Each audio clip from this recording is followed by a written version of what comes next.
La humildad amiga de la oración.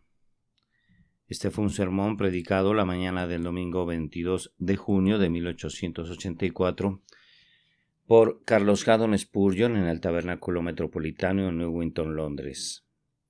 Menor soy que todas las misericordias y que toda la verdad que has usado para con tu siervo, pues con mi cayado pasé este Jordán, y ahora estoy sobre dos campamentos. Génesis capítulo 32 y versículo 10. El carácter de Jacob no era impecable, pero tampoco era despreciable. Poseía gran fortaleza de carácter y poder de juicio, y esto se convirtió en una especie de trampa para él, de manera que no siempre caminó a través de la vida con el sosiego infantil de Isaac o la regia serenidad de Abraham, sino que a veces era taimado y dado al engaño, como sus parientes maternos. Yo, sin embargo, me opongo a ese menosprecio del carácter de Jacob, tan común en ciertos círculos, pues utilizó los recursos disponibles para la oración y oró. Nuestro Dios es el Dios de Abraham, de Isaac y de Jacob, y muy frecuentemente es llamado el Dios de Israel y aún el Dios de Jacob. Dios no se avergüenza de llamarse Dios de ellos, y si no se avergüenza de llamarse Dios de Jacob, ningún creyente tiene derecho de avergonzarse de Jacob. Con todas sus imperfecciones, y ciertamente las tenía, era un hombre noble. Algunas buenas personas están construidas a una escala demasiado diminuta como para manifestar cualidades buenas o malas en algún grado relevante. No les permitamos que vituperen a un hombre tan grande como Jacob. Él ha grabado su carácter sobre numerosas generaciones y una nación entera lleva su herencia. Era un hombre lleno de energía, activo, aguantador, intrépido, y por ello sus debilidades llegaron a ser más notorias de lo que hubieran sido si hubiera tenido una naturaleza más apacible. No importa lo que se diga de él, era un maestro en el arte de la oración, y quien puede orar bien es un hombre magnífico. Quien puede prevalecer ante Dios, ciertamente puede prevalecer ante los hombres. Me parece que una vez que un hombre es enseñado a orar por el Señor, está preparado para enfrentar cualquier emergencia que se pueda presentar. Pueden estar seguros que le va a ir mal a cualquier hombre que luche contra un hombre de oración. Todas las otras armas pueden hacerse a un lado, pero el arma de un hombre de oración, aunque sea invisible y despreciada por el mundo, tiene un poder y una majestad que garantizan la victoria. La espada de la oración tiene un filo que traspasa la cota de malla, armadura de cuero guarnecida con piezas de hierro que cubría el cuerpo. Jacob fue un príncipe que prevaleció cuando se puso de rodillas. El doctor Quito, en su admirable libro Ilustraciones de la Biblia, tiene un capítulo sobre este pasaje que se titula La primera oración. Me permito diferir un poco en cuanto a ese título. Difícilmente se puede decir que esta sea la primera oración que está registrada en la Escritura. Admito que este excelente escritor excluye la oración de Abraham por Sodoma, por considerarla una intercesión más bien que una oración, pero hay otras oraciones de Abraham y otros casos de súplicas. Sin embargo, se puede decir que en verdad esta es la primera oración de un hombre por sí mismo en la Biblia, la cual nos llega en toda su extensión, y siendo la primera puede verse hasta cierto punto como un ejemplo para los suplicantes que le seguirían. Si ustedes la examinan cuidadosamente, encontrarán que es un modelo valioso que puede ser copiado por cualquier hijo de Dios en el día de su tribulación. Jacob comienza recordando el pacto, Dios de mi padre Abraham y Dios de mi padre Isaac. ¿Qué mejor argumento podemos tener que el pacto de un Dios fiel, que ya ha prometido a nuestros padres, que ya de hecho ha cumplido a nuestros padres? Enseguida Jacob recuerda una promesa especial que se le había hecho. Esa promesa estaba envuelta en los pliegues de un precepto que estaba obedeciendo. Tú me dijiste, vuélvete a tu tierra y a tu parentela y yo te haré bien. Mientras nosotros recurrimos al pacto general hecho con todos los creyentes en Cristo, podemos argumentar también de manera particular y especial cualquier promesa que haya llegado a nuestra propia alma por medio del Espíritu del Dios bendito. Enseguida procedió a mencionar su propia indignidad. Por la fe convirtió su propia imperfección en un argumento como voy a mostrarles. Menor soy que todas las misericordias. Más aún, Continuó suplicándole a Dios, exponiendo su peligro especial: líbrame ahora de la mano de mi hermano, de la mano de Esaú.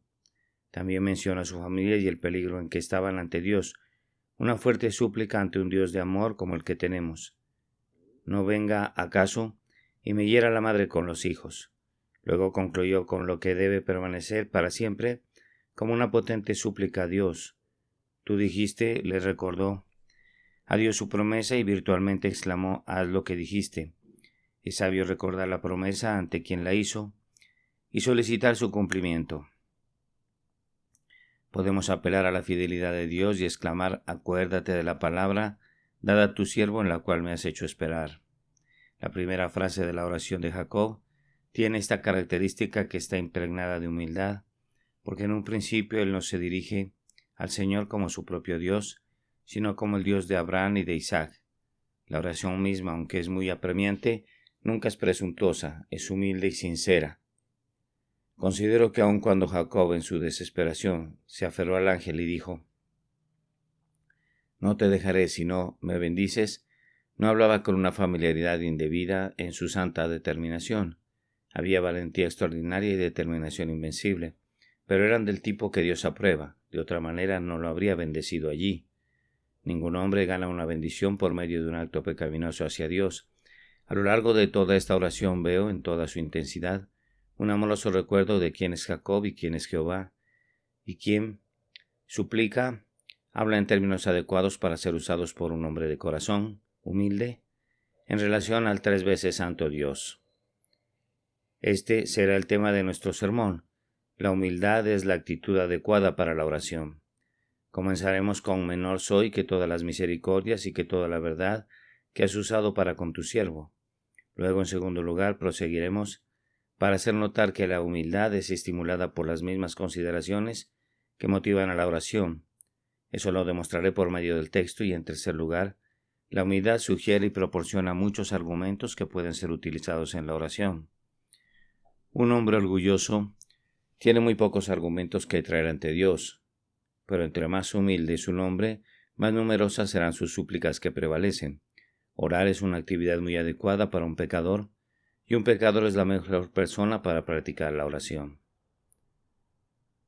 Nuestra primera observación es que la humildad es la actitud adecuada para la oración.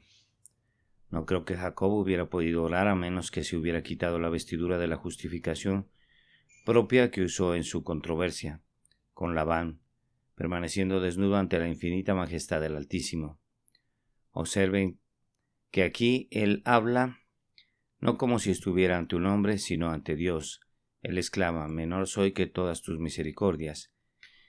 Él había estado negociando con Labán, quien lo había esclavizado, que lo había usado de la manera más mercenaria y que recién lo había perseguido con aguda ira, porque había abandonado su servicio conjuntamente con sus esposas e hijos para regresar a su país natal. A Labán no le dice: no merezco lo que poseo, porque en cuanto al avaro Labán, Jacob era merecedor de mucho más de lo que se le había pagado jamás en forma de salario. Con Labán utiliza muchas frases llenas de verdad, tanto de autorreivindicación como de justificación. La riqueza de Labán había crecido grandemente por los incesantes cuidados de Jacob. Él cuidaba los rebaños de Labán con diligencia constante y dice: de día me consumía el calor y de noche la helada, y el sueño huía de mis ojos. Declara que nunca había tomado un carnero del rebaño para alimentar a su propia familia, que de hecho él había trabajado por muchos años sin recibir ninguna retribución, excepto las hijas que llegaron a ser sus esposas, y hasta llega a decir: si el Dios de mi padre, el Dios de Abraham y temor de Isaac, no estuviera conmigo, de cierto me enviarías ahora con las manos vacías.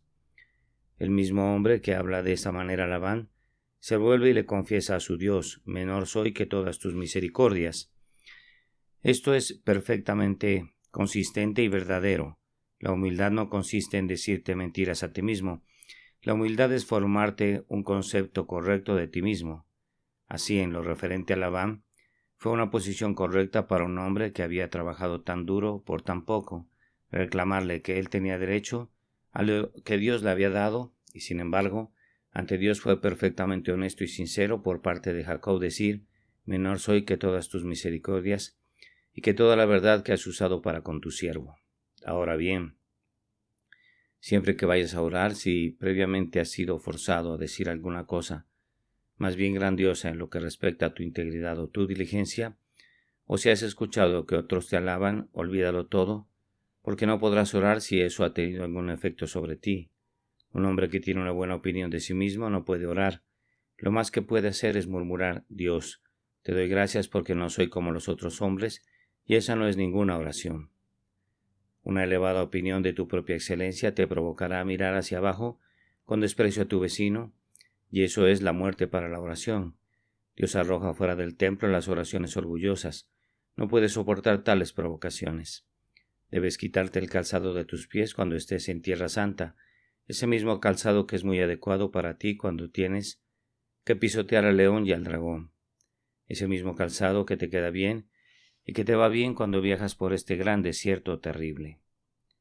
Ante tu Dios, quítate hasta lo que estás obligado a ponerte frente a esos hombres groseros. Cuando vemos a Jesús, decimos de él: yo no soy digno de desatar la correa del calzado. Señor, yo no soy digno. Es nuestro clamor. Como Abraham, reconocemos que no somos sino polvo y cenizas, más pequeños que el más pequeño de todos los santos, honrados porque se nos permite cumplir cualquier ocupación mínima en la casa de nuestro Señor. Vean, pues, que era esencial que Jacob adoptara esta actitud correcta después de haber discutido con Labán. Era adecuado que al levantar sus ojos al cielo, usara el lenguaje más humilde y de ninguna manera pretender algún mérito en la presencia del Dios 3 veces santo. Hermanos, ¿no sería adecuado que alguno de nosotros utilizara el lenguaje del mérito ante Dios? Porque no tenemos ningún mérito y si lo tuviéramos no necesitaríamos orar. Un anciano teólogo ha hecho la apropiada observación que el hombre que usa como argumento su propio mérito no ora, sino exige lo que se le debe.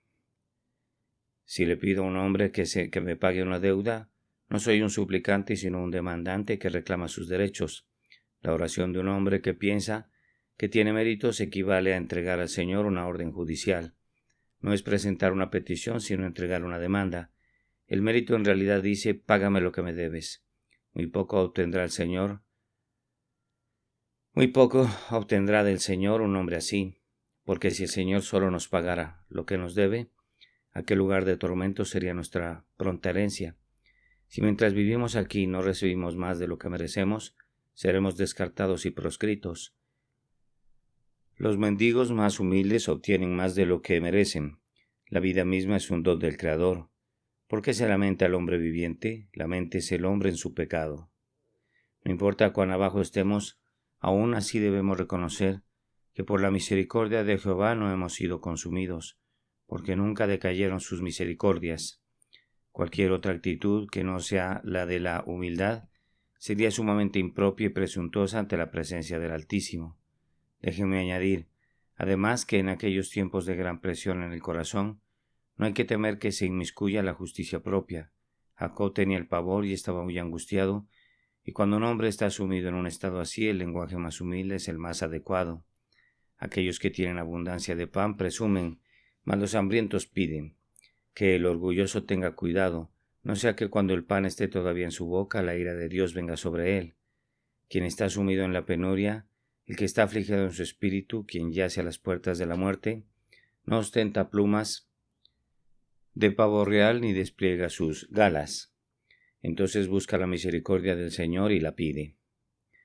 Este es su único grito: misericordia, misericordia. Descubre que no puede orar hasta que no haya llegado a su verdadera posición como alguien que no merece nada. Pero habiendo llegado a este punto, entonces sí tiene un firme asidero, pues argumenta la absoluta soberanía de la gracia divina y el amor sin límites del corazón divino como razones sustanciales para la misericordia.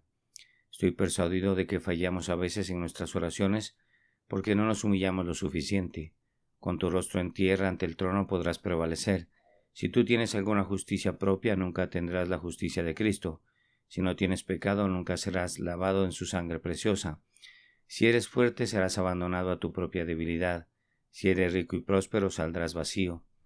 Pero cuando puedas confesar verdaderamente tu nada y estar humildemente postrado ante Dios, Él te escuchará. De lo profundo, Jehová, a ti clamo. No hay oraciones que vuelen más rápido a las alturas que aquellas que se levantan en las profundidades. Cuando estés desnudo, el Señor te vestirá. Cuando estés hambriento, Él te alimentará. Cuando no seas nada, Él será tu todo en todo, porque entonces Él recibe toda la gloria y sus misericordias no son pervertidas para alimentar tu orgullo. Cuando nuestras misericordias engrandezcan al Señor, recibiremos muchas más, pero cuando las utilizamos para el engrandecimiento propio, ya no las recibiremos más. Ve entonces, querido amigo, cuán necesario es que nos aproximemos al Señor con una actitud humilde. Fíjense bien en el tiempo presente del verbo, tal como se utiliza en el texto. Jacob no dice, como podríamos haber pensado que hubiera dicho, menor fui que todas las misericordias y que toda la verdad que has usado para con tu siervo, sino que él dice, menor soy. No solamente alude a su falta de merecimiento, cuando cruzó este Jordán con una vara en su mano, un pobre hombre desterrado, él cree que era digno entonces, pero aún ahora, viendo a sus manadas y a sus rebaños y a su gran familia, y a todo lo que había hecho y sufrido, él exclama, menor soy. ¿Qué? ¿Acaso toda la misericordia de Dios no te ha hecho digno? Hermanos, la gracia inmerecida ni engendra ni es engendrada por el merecimiento humano. Si obtenemos toda la gracia que jamás podamos obtener, nunca seremos merecedores de esta gracia, porque la gracia entra donde no hay merecimiento y tampoco nos imparte merecimiento después cuando somos juzgados ante Dios.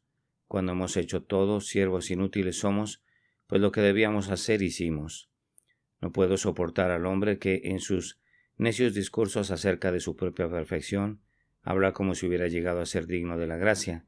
El Señor tenga misericordia de esos arrogantes y los sujete a las amarras correspondientes de manera que reconozcan que no son dignos. Cuando tú y yo lleguemos al cielo, aunque Dios pueda decir, andarán conmigo en vestiduras blancas, porque son dignos, nunca será correcto que ninguno de nosotros diga que somos dignos de algo que Dios nos ha concedido. Nuestro salmo debe ser non nobis Domine, no a nosotros, oh Jehová, no a nosotros, sino a tu nombre da gloria por tu misericordia, por tu verdad.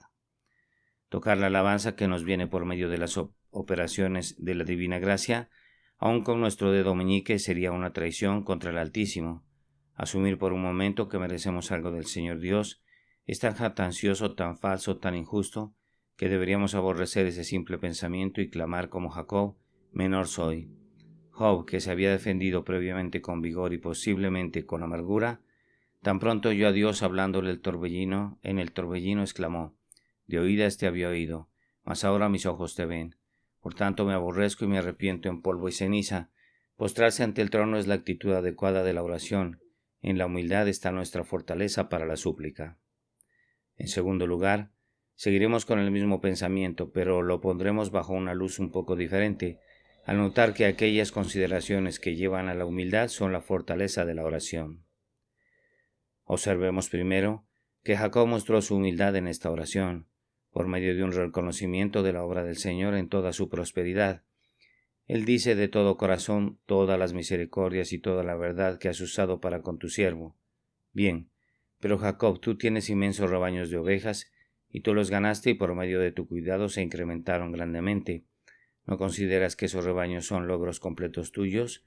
Seguramente tú debes ver que tú fuiste muy dedicado, prudente y cuidadoso, y no fue así como llegaste a ser rico.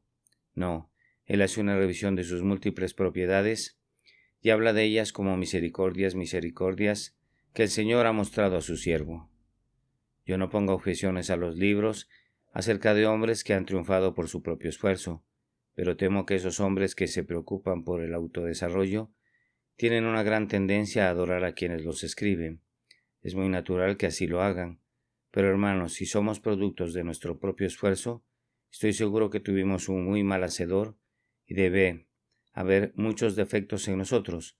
Sería mejor que fuéramos molidos hasta volvernos polvo otra vez y ser hechos de nuevo para ser hombres hechos por Dios. Escucha, oh orgulloso mortal, que eres producto de tu propio esfuerzo, pues que, si has ganado todo, ¿quién te dio la fortaleza para ganarlo?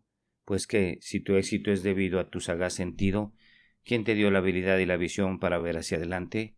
Pues que, si has sido frugal y trabajador, ¿Por qué no permaneciste pródigo como otros, gastando en el desenfreno lo que Dios te concedió? Oh amigo, si tú eres elevado 1 pulgada por sobre el estercolero, debes bendecir a Dios por ello, porque es el estercolero de donde te has sacado. Dios, ayuda a tus siervos cuando aún son débiles, pero cuando ellos se imaginan que son fuertes, frecuentemente los humilla. Cuando exclamamos, vean esta grandiosa Babilonia que edifiqué, tal vez Dios no nos abandone, pero Él nos abrirá, Él nos abatirá. Él no descartó a Nabucodonosor, pero permitió que perdiera la razón y que se volviera como las bestias del campo. Si actuamos como brutos, el Señor puede permitir que nos convirtamos en bestias también en otras cosas.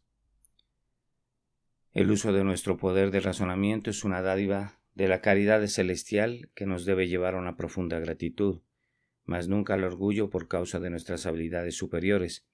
Si estamos fuera de la confusión general, debemos bendecir al Señor de la manera más humilde. ¿Nos atreveremos a gloriarnos en nuestros talentos? ¿Presumirá el hacha frente a quien la utiliza para cortar con ella? ¿Acaso la red de pescar se exaltará a sí misma ante el pescador que barre el mar con ella? Eso sería una insensatez, seguramente una insensatez que provoca a Dios. En la medida que Dios hace tanto por nosotros, debemos sentirnos abrumados por el peso de la obligación que el amor acumula sobre nosotros. Eso puede proporcionarnos un sostén para nuestra oración a Dios, pues ahora podemos decir, Señor, tú has hecho todo esto por mí. Es claro que tu mano ha estado en toda la felicidad de tu siervo, que tu mano esté conmigo todavía. Oh hombre, ¿qué te haces a ti mismo? Cuando hayas logrado hacerte, ¿podrás conservar y preservar eso que logres? ¿Tienes la esperanza de ir al cielo y quitarte el sombrero y decir, Hosana a mí mismo? ¿Te das cuenta de esa vanagloria? Si tú buscas tu propia gloria, no encontrarás lugar en esa ciudad en donde la gloria de Dios es la omnipresente dicha del lugar. Entonces, pues, lo que tiende a mantenernos humildes también se convierte en una ayuda para nosotros en nuestra oración. El siguiente punto es una consideración de las misericordias de Dios. Respecto a mí, nada me hunde más bajo que la misericordia de Dios, y en segundo lugar, soy fácilmente sometido por la bondad de los hombres. Cuando el clarín suene para la batalla, estaré pie con quien se atreva a enfrentarme, y todo mi hombre interior estará listo para el conflicto. Pero cuando todo es paz y quietud y todo el mundo me desea lo mejor, me maravillo por su bondad y me hundo en mis zapatos por miedo de llegar a actuar de una manera indigna. El hombre que tiene un debido concepto de su propio carácter será abatido por las palabras de elogio. Cuando recordamos la misericordia del Señor para con nosotros, no podemos sino contrastar nuestra pequeñez con la grandeza de su amor y tener un sentimiento de autoabatimiento. Está escrito, y temerán y temblarán de todo el bien y de toda la paz que yo les haré. Estas palabras son literalmente verdades. Tomemos un caso. Pedro salió a pescar y si hubiera atrapado unos pocos peces, su bote habría flotado normalmente en el lago.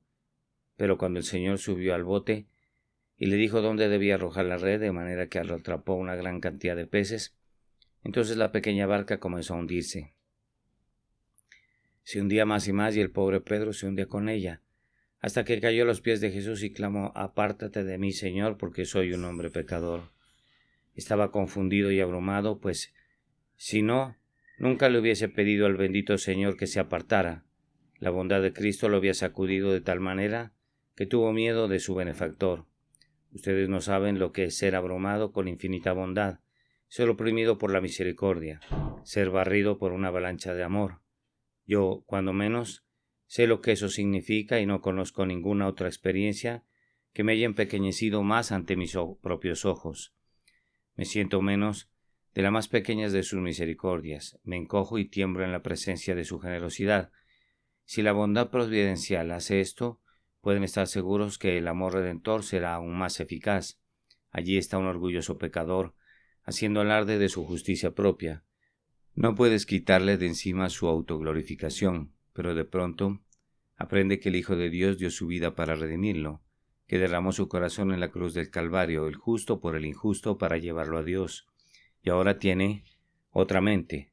Ningún hombre habría podido pensar jamás que merecía que el Hijo de Dios muriera por él, Si así lo pensara, estaría loco.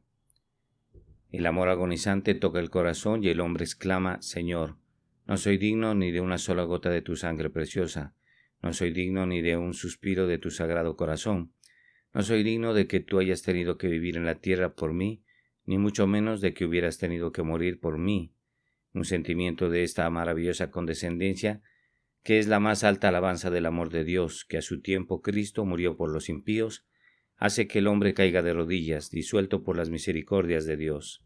Ahora bien, si hay algún hombre hoy que tenga una buena esperanza, que mediante la gracia pronto estará con Dios en el cielo, si medita en la visión beatífica, si se contempla a sí mismo con la corona sobre su cabeza y la palma en su mano, y gozando del eterno aleluya, lejos de un mundo de dolor y pecado, eternamente junto a Dios. Pues bien, la siguiente cosa que hará será sentarse y llorar, para que esto se convierta en una realidad para él. ¿Acaso un alma tan pobre, inútil, pecadora como soy yo, puede ser glorificada, y acaso Jesús se ha ido para preparar un lugar para mí? ¿Me da él su propia seguridad que vendrá de nuevo y me recibirá para sí mismo? ¿Acaso soy un heredero juntamente con Cristo y un hijo favorecido de Dios? Esto nos hace sumergirnos por completo en gratitud plena de adoración. Oh señores, no podríamos volver a abrir nuestras bocas para jactarnos. Nuestro orgullo se ahoga en este mar de misericordia. Si tuviéramos un pequeño Salvador y un cielo pequeño, y una pequeña misericordia, todavía podríamos desplegar nuestras banderas, pero con un grandioso Salvador y una grandiosa misericordia y un cielo grandioso, solo podemos ir como David y sentarnos ante el Señor y decir: ¿por qué se me concede esto a mí? Tengo un amado hermano en Cristo que se encuentra muy enfermo, el reverendo Corm, el vicario de Sandford en Oxfordshire, quien ha sido mi querido amigo por muchos años. Él es un espejo de humildad y divide su nombre en dos palabras, Cor me, que significa ¿por qué yo? A menudo repetía y yo podía escucharlo: ¿por qué yo, Señor? ¿Por qué yo?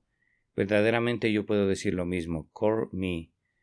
¿Por qué se me permitió oír tu voz y entrar donde hay lugar, mientras miles hacen una elección desdichada, prefiriendo morirse de hambre sin entrar? Esta extraordinaria bondad del Señor tiende toda ella a promover la humildad y ayudarnos a la vez en la oración, pues si el Señor es tan grandemente bueno, podemos adoptar el lenguaje de la mujer fenicia cuando el Señor le dijo: ¿no está bien tomar el pan de los hijos y echarlo a los perrillos? Ella respondió: sí, Señor, pero aun los perrillos comen de las migajas que caen de la mesa de sus amos.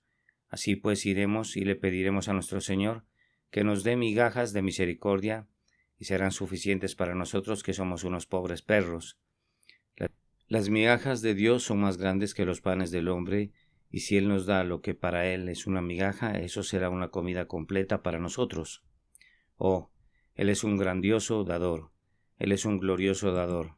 No nos merecemos su obsequio más pequeño, no podemos valorar la menor de sus misericordias ni describirla con plenitud, ni alabarlo a Él suficientemente por ella.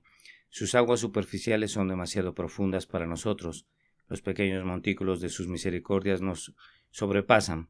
¿Qué podríamos decir de sus misericordias del tamaño de montañas? Además, una comparación de nuestro pasado y nuestro presente servirá para la humildad y también para ayudar en la oración. Jacob es descrito así: con mi cayado pasé este Jordán. Está completamente solo, no hay ningún sirviente que le ayude. No tiene bienes, ni siquiera una muda de ropa en una maleta, nada sino un cayado para caminar. Ahora, después de unos cuantos años, aquí está Jacob de regreso, cruzando el río en dirección opuesta, y tiene con él 2 campamentos.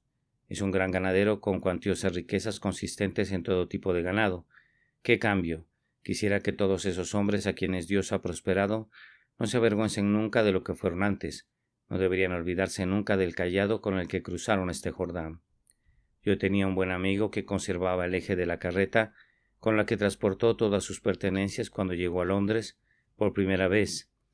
Lo colocó frente a su puerta de entrada y nunca se avergonzó de contar cómo llegó del campo, cuán duro tuvo que trabajar y cómo se abrió paso en el mundo. Yo prefiero esto a la falsa alcurnia que olvida la moneda que languidecía solitaria en el bolsillo al llegar a esta gran ciudad. Se enojan si les recuerda de su pobre padre anciano en el campo, pues fingen que su familia es muy antigua y honorable. De hecho, afirman uno de sus ancestros vino con el conquistador. Nunca he sentido deseo de relacionarme con este conjunto de vagabundos, pero los gustos difieren y hay algunos que piensan que deben ser seres superiores porque descienden de filibusteros normandos. Cada uno de ellos era un don nadie, pero repentinamente se inflan como si lo fueran todo. Observen que Jacob no dice: hace años estaba en mi hogar con mi padre Isaac, un hombre que de vastas propiedades, ni habla de su abuelo Abraham como un noble proveniente de una antigua familia de Ur de los Caldeos, que se codeaba con monarcas. No, él no era tan insensato como para presumir de aristocracia o de riqueza, sino que francamente reconoce su primera pobreza. Con mi cayado, yo, un pobre hombre solitario, sin amigos, crucé este Jordán, y ahora estoy sobre 2 campamentos. Lo humilla recordar lo que fue, pero al mismo tiempo esto lo fortalece en su oración, pues en efecto él suplica: Señor, ¿me hiciste tener 2 campamentos para que Esaú tenga más que destruir? ¿Me diste estos hijos para que caigan bajo la espada? Lo repito de nuevo, lo que lo humilló también le dio aliento. Encontró su fortaleza en la oración, precisamente en aquellas cosas que proporcionaban motivos para la humildad. Y ahora pues el tiempo vuela. Debemos quedarnos en el tercer punto, martillando el mismo clavo en la cabeza. La verdadera humildad nos proporcionará argumentos para la oración. Vean el primer argumento. Menor soy que todas las misericordias, más aún menor soy que la más pequeña de las muchas misericordias que has mostrado a tu siervo. Has mantenido tu palabra y has sido fiel conmigo, pero no porque yo haya sido fiel contigo, no merezco la verdad que tú has mostrado a tu siervo. ¿Acaso no hay poder en una oración así? ¿No se consigue la misericordia por medio de una confesión de indignidad? El hombre que más alabó a Cristo, hasta donde recuerdo, fue quien usó este mismo lenguaje. El centurión se acercó a Cristo diciendo: Señor, no soy digno de que entres bajo mi techo. Y sobre él nuestro Señor dijo: ni aun en Israel he hallado tanta fe. Tengan la seguridad que ni siquiera en el elogio de Cristo deben ser humildes en su propia estima. Él nunca alaba al orgulloso, sino que honra al humilde. Puesto que el Señor fue tan misericordioso con él cuando no lo merecía, ¿no tenía Jacob un apoyo espléndido al que aferrarse mientras sostenía su lucha con Dios y clamaba: libérame de Esaú, mi hermano, aunque debido al agravio que le hice no merezco esa liberación? Siempre tenemos en nuestro tiempo de aflicción que Dios nos trate de acuerdo a nuestra indignidad, pero no lo hará. Nos decimos: por fin los pecados de mi juventud me han alcanzado, ahora seré tratado de acuerdo a mis iniquidades. Pero Jacob dijo virtualmente: Señor, nunca merecí la menor cosa de las que has hecho por mí, y todos tus tratos conmigo son pura gracia. Me quedo quieto donde siempre debo estar, un deudor de tu soberano favor inmerecido. Yo te suplico, dado que has hecho todo esto por mí, que no merezco nada, te suplico, haz todavía más cosas. Yo no he cambiado, pues soy tan indigno como siempre, y tú no has cambiado, pues eres tan bueno como siempre. Por tanto, libera a tu siervo. Esta es una poderosa súplica al Altísimo. Entonces, por favor, observen que mientras Jacob argumenta su propia indignidad, no deja de referirse a la bondad de Dios. Habla con las palabras más expresivas, amplias y llenas de significado. Soy digno de la más pequeña de todas tus misericordias. No puedo enumerarlas. La lista sería demasiado larga. Me parece que me has dado todo tipo de misericordias, todo tipo de bendiciones. Tu misericordia dura para siempre y tú me la has dado toda a mí. Como exalta a Dios con su boca cuando dice todas tus misericordias, no dice toda tu misericordia. La palabra está en plural. Menor soy que todas las misericordias, pues Dios tiene muchos escuadrones de misericordias. Los favores nunca llegan solos, nos visitan en tropel. Todos los árboles del viñedo de Dios están llenos de ramas, y cada rama está cargada de frutos. Todas las flores en el jardín de Dios florecen 2 veces, y algunas de ellas florecen hasta 7 veces. No solamente tenemos misericordia, sino numerosas misericordias como la arena. Misericordia por el pasado, por el presente, por el futuro. Misericordia para mitigar las penas. Misericordia para purificar las alegrías. Misericordia por nuestras cosas pecaminosas. Misericordia por nuestras cosas santas. Todas tus misericordias. La expresión tiene una vasta carga de significado. Jacob no sabe cómo expresar su sentido de obligación, excepto con plurales y universales. El lenguaje es tan pleno que no podría mostrar todo su significado. Parece que él le dice al Señor, por toda esta gran bondad, te ruego que continúes tratando bien a tu siervo. Sálvame de Esaú, pues de lo contrario se perderán todas tus misericordias. En tu pasado, amor, ¿no me has dado la promesa de protegerme aún hasta el final? A través de toda la Biblia, la misericordia y la verdad son reunidas de continuo. Todas las sendas de Jehová son misericordia y verdad. Dios enviará su misericordia y su verdad. Estas dos gracias se dan la mano en la oración de Jacob. Todas tus misericordias y toda tu verdad. Oh hermanos, si quisieran luchar con Dios y prevalecer, utilicen mucho estos argumentos maestros, misericordia y verdad. Estas son dos llaves que abrirán todos los tesoros de Dios. Estos son dos escudos que los protegerán de cada flecha ardiente. Lo que hizo humilde a Jacob también lo hizo fuerte en su oración. La gratitud por la misericordia lo hizo inclinarse ante Dios, pero también le permitió asir al ángel con la mano de la importunidad creyente. Observen enseguida cómo dice, tu siervo. Toda una súplica está escondida en esa palabra. Jacob podría haberse llamado a sí mismo por otro nombre en esta ocasión. Menor soy que todas las misericordias y que toda la verdad que has usado para con tu hijo. Hubiera sido cierto, pero no hubiera sido adecuado. Supongan que hubiera dicho para con tu elegido, eso hubiera sido cierto, pero no hubiera sido tan humilde. O para con quien hiciste el pacto, hubiera sido correcto, pero no es una expresión tan humilde como la que Jacob tenía la necesidad de utilizar en este momento de su aflicción. Cuando los pecados de su juventud vinieron a su mente, parecía decir, Señor, soy tu siervo. Tú me ordenaste venir aquí y aquí he venido por esos mandatos, por consiguiente, protégeme. Seguramente un rey no quiere ver a su siervo ultrajado.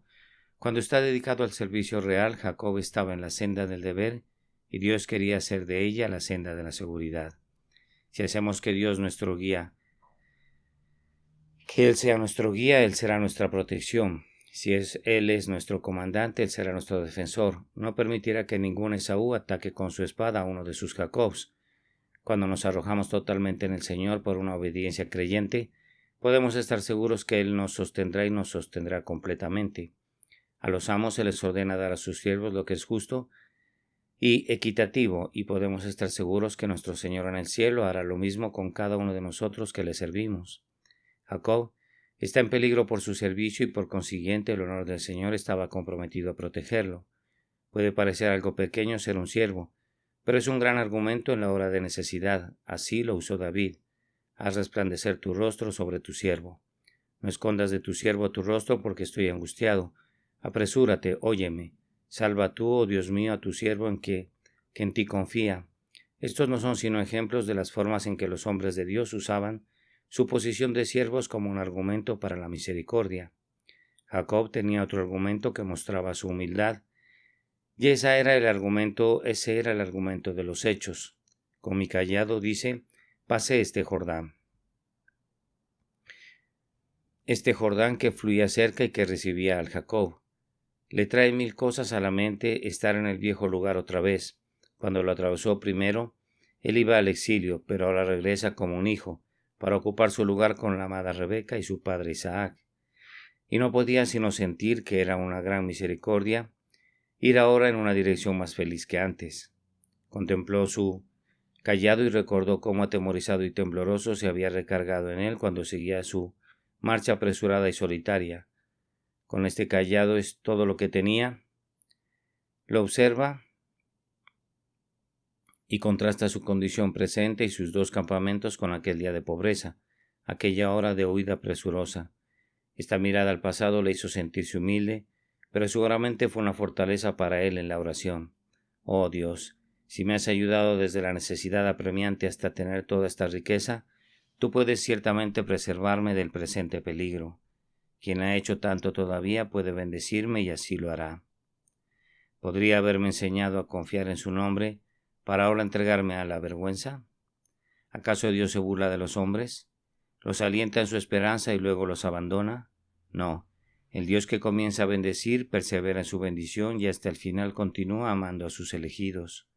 Para terminar, creo descubrir aquí un poderoso argumento en la oración de Jacob. No dio a entender que aunque Dios lo había hecho prosperar tan abundantemente, con ello había venido una responsabilidad mayor. Él tenía que preocuparse más que cuando poseía menos. Su deber se había incrementado con el incremento de sus posesiones. Él parece decir: Señor, cuando antes pasé por este camino no tenía nada, solo un cayado. Solo de él tenía que preocuparme. Si lo hubiera perdido, hubiera podido encontrar otro. Entonces tuve tu amada y bondadosa protección. ¿Qué fue mejor para mí que todas las riquezas? ¿Acaso no la tendré más? Cuando estaba yo solo con mi cayado, tú me guardaste, y ahora que estoy rodeado por esta familia numerosa, con muchos hijos y mis siervos, ¿no abrirás tus alas sobre mí? Señor, los dones de tu bondad aumentan mi necesidad. Dame tu bendición proporcionalmente.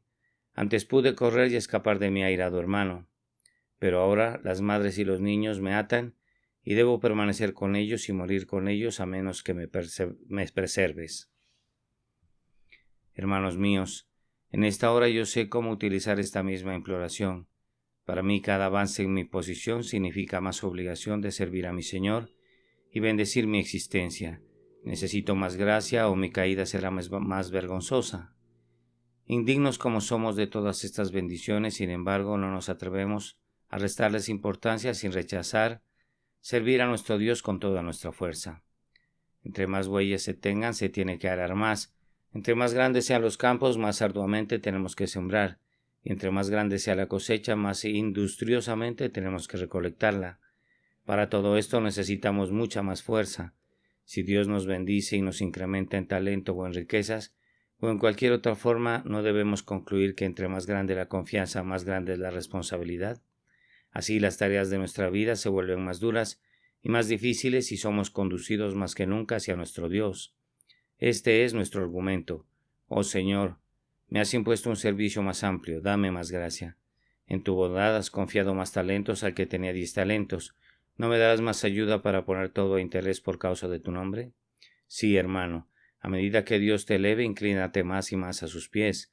Consagra aún más enteramente todo tu ser a Dios. Da gracias si tu dinero te ha producido más dinero, y si Él hace más por ti, no descanses hasta que el dinero se haya duplicado.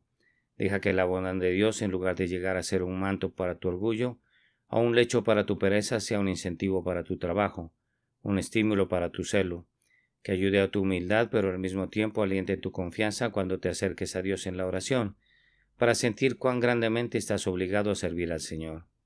Queridos amigos, el Señor ha estado atento a nosotros como iglesia y nos bendecirá. Hemos obtenido a través de nuestro Señor Jesús y su Espíritu bendiciones tan grandes que yo puedo decir que somos indignos de la más pequeña de esas misericordias. ¿Acaso no las usaremos para la gloria de Dios? Sí, más que nunca, pues estamos decididos a orar más, y a creer más, y a trabajar más, y a estar llenos de valor y de nuevo, para que el nombre y la verdad de Jesús sean conocidos en cualquier lugar donde se oiga nuestra voz. Mientras las lenguas puedan hablar y los corazones puedan latir, si Dios nos ayuda, viviremos para Jesús, nuestro Señor. Nosotros somos los que Rutherford llamaría deudores ahogados. Seamos amantes sirvientes. Nuestros barcos se están hundiendo en un mar de amor hasta que la misericordia cubra nuestros mástiles. Que así sea, que así sea. Hemos sido tragados por un abismo de amor. Mi figura nos describe como hundiéndonos, pero la verdad es que de esta forma somos elevados al estar llenos de toda la plenitud de Dios. Con todo mi corazón yo ruego por ustedes, amados. Dios los bendiga por Cristo nuestro Señor. Amén. La humildad amiga de la oración. Este fue un sermón predicado la mañana del domingo 22 de junio de 1884 por Carlitos Haddon Spurgeon en el Tabernáculo Metropolitano, Newington, Londres. Menor soy que todas las misericordias y que toda la verdad que has usado para con tu siervo. Pues, con mi cayado pasé este Jordán y ahora estoy sobre 2 campamentos. Génesis capítulo 32 y versículo 10.